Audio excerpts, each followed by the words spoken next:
ইমান নীলা জনিছ না খয়ফালি বস্তু দেখালে আমি কব নোৱাৰে কি হৈ আছে লাজ লাগি যায় ভন্টি নাই বা নাই আপোনাৰ মা নাই নেকি হে লাজ লগা নাই আপুনি কি ভাবিছিল আমি হসুৱালি হস্তা বুলি হয় নহয় এটো কি কিবা ৰিয়েলিটি শ্ব' কৰি আছে নেকি হে ইমান ইউনিভাৰ্চিটি ভিডিঅ' আছে শনিবাৰে নিশা দুলিয়াজান মহাবিদ্যালয়ৰ ছাত্ৰী নিবাসত এক অপ্ৰীতিকৰ পৰিস্থিতিৰ সৃষ্টি হয়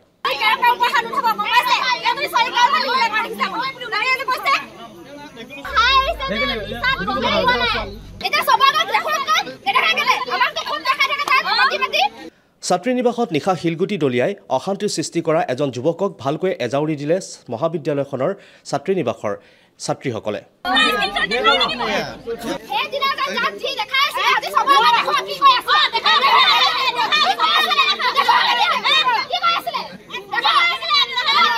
কেৱল ইমানেই নহয় ৰাজপথতে আঁঠু কঢ়াই জবাবদিহি কৰিলে ছাত্ৰীসকলে যুৱকজনক আৰু তাৰ পাছতে ছাত্ৰীসকলৰ ৰুদ্ৰমূৰ্তি দেখি অৰ্থাৎ খঙাল ৰূপ দেখি যুৱকজনৰ মাত হেৰাল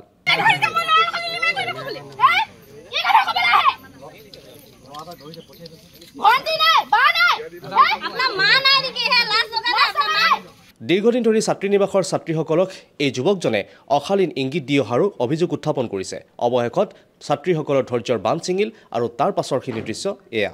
আমাৰ এক্সামৰ কি দিন আমি হুব পৰা নাই পাঁচটা এক্সাম আগদিনা আহি পেলা ইমান ভয় পাইছে নহয় সদায় ৰৈ থাকিব আহি পেলা আৰু ইমান নীলা জনিছ না খয়ফালি বস্তু দেখালে আমি কব নোৱাৰে কি হৈ আছে লাজ লাগি যায় আপুনি আয়া পাবই নালাগে কষ্ট পাব লাগে কিমান পায়